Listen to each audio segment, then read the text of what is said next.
What drew you to the field of sustainable mobility? My previous life was in LPG and LNG. So you have been in the business since what, a lot of time. Truthful answer would be I'm very lucky to work with a very Magic is in the team. Welcome to What's Next with Adi. It's an honor to have you on the show. How are you able to do so many things? I mean, on one side, you're making one of the fastest DC chargers, you're running a podcast, and you're working on road safety, and I'm pretty sure you're putting quite a few hours in the gym. How are you able to do so many things? I think the short answer to that is I do them all very badly because there's inadequate time to do all of them. But the truthful answer would be I'm very lucky to work with a very strong, capable, talented team of young people who actually get everything done. Even on the podcast, it's really the energizing in their team that sits at the back that makes it all happen. I need to spend only 40 minutes in front of the screen. So my job is the easiest part, but the rest is done by a very capable team. It's the same with the Quench team. We designed the fast charger in 90 days, really, during lockdown. And then from that, now we've evolved into 9 different products. And it's because we focused on getting a very capable, very strong, technically competent team.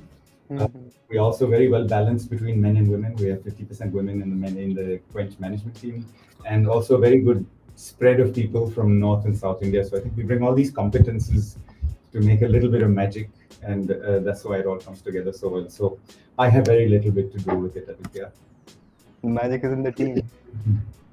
But how do you get a team like that? I mean, if it was so easy, everyone would be superhumans today. That's a very good question. We do a lot of things to attract the right team. First, it took us 4 years to qualify as a great place to work. So we really focus on the culture of the organization. Your culture has to have a little bit of magic so that people are working in a work family, which means that when they want to leave, it's like leaving family.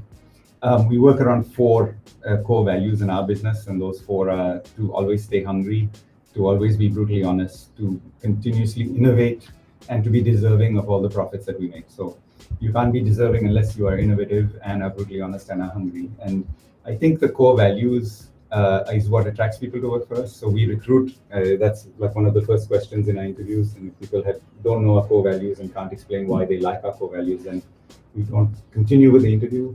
We do an IQ test. We do an EQ test. So there's a strong philosophy that whoever works with us must deserve to work with us. So the interview is not done by one person; it's done by there could be 6 or 7 interviews, and your peers will interview you as well as the direct reporting manager, as well as me. I meet everybody who eventually will join our organization. So it takes a lot of work to get the right culture, and then it takes a lot of work to get the right people. And then your HR packages have to be structured in a way that reward people for the work they do and the contributions they make. And that sometimes might mean outsized incentives. It might mean more creative structures such as options. It could mean a myriad of things to ensure that you attract the right team and are able to train and retain the right team. Was to have a good core value what you're getting from. Then you can get The point I'm trying to make here, Aditya, is that culture eats strategy for breakfast. So if you have a strategy and a plan to action, but you haven't sorted out your culture, you will never get anywhere with your strategy. So we took a very long time to work on the culture, employ the right team, train the right team. From there, we were able to get extreme clarity on our own objectives as a strategy, then make the plan for strategy into action. So I'd say you start with culture if you want to get your end objectives. Okay. I'm always quite amazed when I go to companies that are working so hard at growth but are not fixing their culture, and you can feel it in the organization. You can feel the politics or the fighting that goes on, or the fact that the team isn't got a magic in the way that it works together.